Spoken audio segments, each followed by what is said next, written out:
Hey guys, this is Tauna, and today we're going to be going through my top 5 fun commanders for October 2024. These are going to be 5 really fun commanders that I think you guys should be looking at potentially building if you like the ideas. Each month I'm going to be presenting you with some new options, or maybe we're going to revisit some older ones that have got some more love, like this Atata here. Fun is obviously subjective though, so while you may not agree with me, that is personally, okay. I think that I'm right, as everyone does on the internet, they think they're right. But I'm going to show you guys some of the commanders that I really like, and I think that you guys should potentially be building. And I want to hear you guys' suggestions as well, if you have other options that you like too.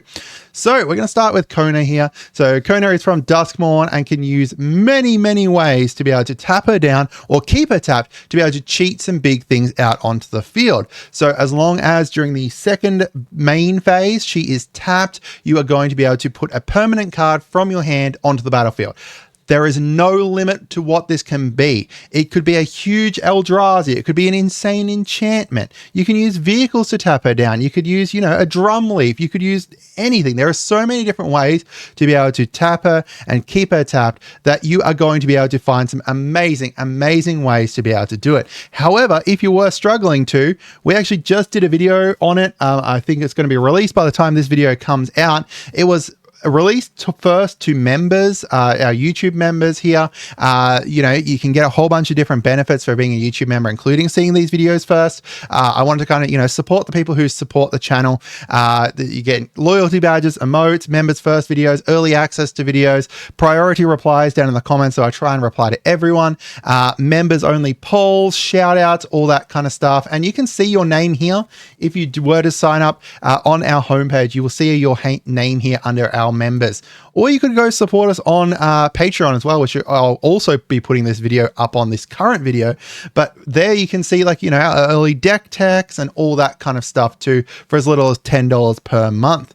So even if you can't support us, financially or anything like that, no support is ever expected. It's always appreciated though. Even if you just subscribe, this could be the last video you see from me because of, the YouTube algorithm throwing me away into the ether. So just make sure you subscribe so you don't miss any of our amazing videos here.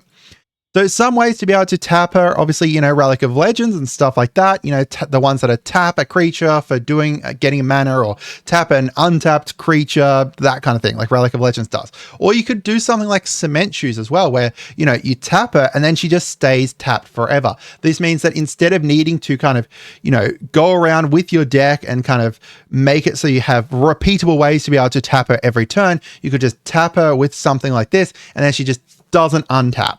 It's really great. It means that someone's going to have to use like an removal on either your creature or removal onto the Cement Shoes, which would be freaking hilarious. There's so many different ways you could do this. Some big stuff you could cheat in as well. Like, green has all those big creatures there, like Golta. And Kodama of the East Tree makes it so that each time a permanent enters, now you're getting another permanent as well from your hand. Oh, God. Like, Kodama of the East Tree is just bonkers with this deck.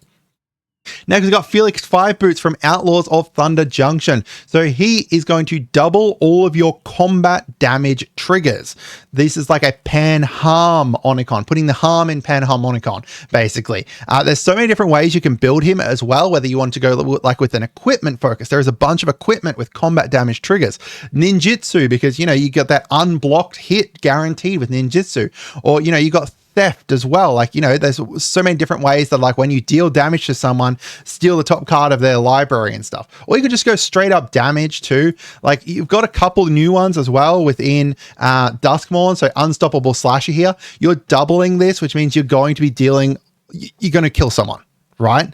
They're going to lose half their life twice. It's not like, they lose half and then they lose half. It goes onto the stack as they lose, 25 and 25.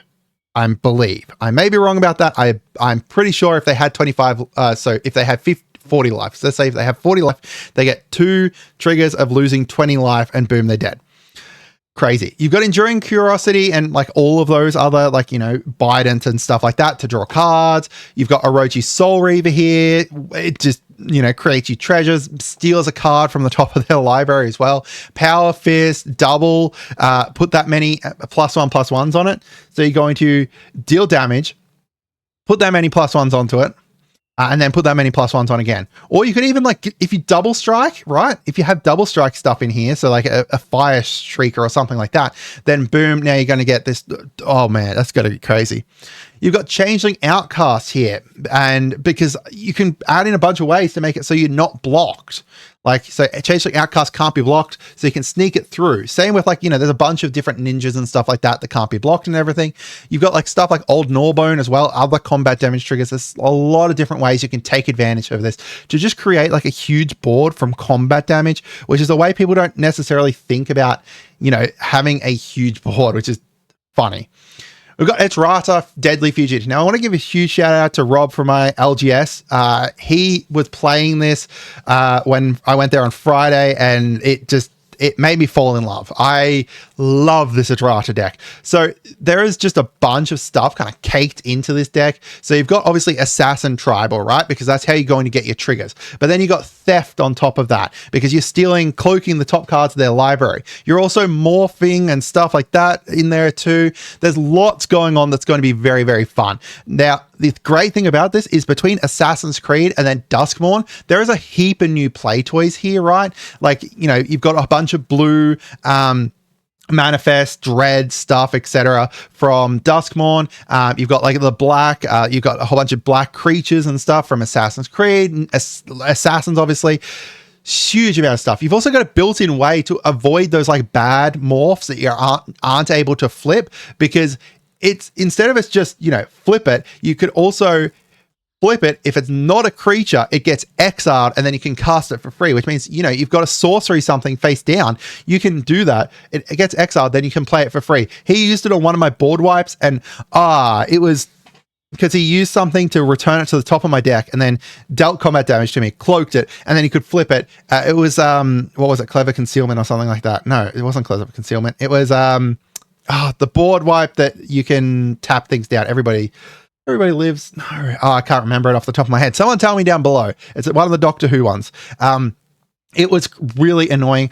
Unfortunately, his stuff got exiled because he wasn't paying mana cost, so he couldn't tap stuff to pay for that mana cost. But yeah, it's really, really funny. So some of the cool stuff you can add in there, obviously, as I said, like the Manifest Dread stuff. You've got, like, you know, Roshan here, making it so other creatures are assassins, which means now all your morphed cloaked creatures are all assassins as well, and they all have menace, and when they get flipped, you draw cards and lose life. You've got Bypass and Basim, so stuff to be able to get some combat triggers out there, as well as, you know, make it so they're not blocked and stuff, more assassins. Scroll of Fate, manifest something from your hand. Primordial Mist, you know, another way to be able to exile those cards and then play it, which is really great. You do need to pay the mana cost for this one though, unfortunately, but it's another option to be able to do something and to get more manifested stuff out. We've got the War Doctor and Ryan Sinclair. This is one that I saw back on, I want to say it was the Professor's Doctor Who, Shuffle Up and Play, and they had the War Doctor out there. Now, the insane thing with the War Doctor is the way it goes is, if you've got something like Ryan Sinclair or a Cascade or Discover or anything like that, those cards are exiled one at a time, which means he gets a proc for each time you exile something. It is crazy. It is crazy. Yeah, it's not just a one. Like, when you do that, it's because you're exiling the one at a time. He gets so many time counters. You can just do some crazy, crazy stuff with that. So you add in stuff like Cascade, exile other people's cards, like, you know, Chaos Warp, or, you know, steal stuff off the top of their library, Cascade, Plug and stuff like that, or other, just so many ways to make him grow big. And then you've got Ryan there as well, who is like, whenever he attacks, you get to essentially kind of cascade into something that has less the power than him. Yeah, it's bonkers. So some stuff you add in there, like Layla. Obviously, Layla's almost the exact same trigger, except instead of just getting time counters, she gets +1 counters, so she just grows really big. You've got like Tavern Brawler. Now, the insane thing with Tavern Brawler and any of the backgrounds really is that with the Doctor Who decks, or, you know, any companion / partners and stuff, you have 2 commanders, which means that you're going to do this twice, which means you get 2 time counters, and also both of them get buffed up. It's crazy. You got Lizelle, double all those counters you're putting out. So now instead of, getting 10 counters on the War Doctor, now you've got 20, and now he's just, dealing 20 damage out to something. You've got the Wild Magic Sorcerer. You're casting things from Cascade. Why don't you just give the thing that you cascaded Cascade? Next we've got Camalia, which is one that is personally one of my favorites, and I've built her up as I upgraded the precon with her. So she's from Bloomburrow. She's going to create a huge amount of food and squirrels. I played this one at my local game store the other on Friday as well, and it I got removed pretty quickly because it was just getting out of hand, as well as the fact that I was going to saw in half a rapacious guest. Apparently they did not like that idea. So you just create a huge amount of foods and squirrels. You sack your foods, you get squirrels from your foods. It just goes easily infinite with Yigra because she's going to turn all of your squirrels into foods. So if you sack a squirrel, now it's sacking a food as well. So then you get another squirrel. Just crazy infinite from that. You can build squirrels, and nobody expects squirrels to do quite as much as they do because, it starts out as, hey, I've got a couple squirrels out. I've got 3 squirrels out. Oh, next time I got 5 squirrels out. What are they doing? Okay, now my squirrels are all 6/6s and they're coming in with menace, and I'm sorry. So you've got Yigra, as I said, she turns all of your creatures into foods. So now, she's getting huge, and you're getting more squirrels out, and it's crazy. And then you've got Chitter Splitter here. Chitter Splitter, I absolutely love in this deck. It got to the point that, I think I only got to the point that they were all +3/+3, or my squirrels were +3/+3, because at that stage they were like, yeah, no, you've got menace, and you've got these squirrels that are all 4/4s. We're getting rid of you. It's because of the fact as well that you're sacrificing tokens. You can sacrifice foods with it, and then you're going to create squirrels from it too. We've got Into the Pit, which is a new one, which I need to add into my deck because now you can cast a spell from the top of your library by sacking a food. You can sack a food to do it.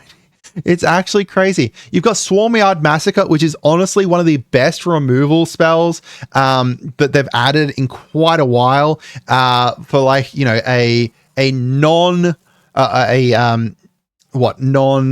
the word? Wow, it doesn't hit everything. Someone tell me, what's that word? Doesn't hit everything. It hits everyone else's. It's like Kindred Dominance kind of thing. Non-synergistic. No, that's not the word. You know what I mean. It's a crazy board wipe though in this deck because now everything on the opponent's team has -10/-10 because you've got 10 squirrels out, and yeah. So let me know what you guys think. Do you guys like these cards? Are you going to build these decks or what? Or do you have another commander that you're working on that you think should have been on this list? Let me know down below. Have a great day and goodbye.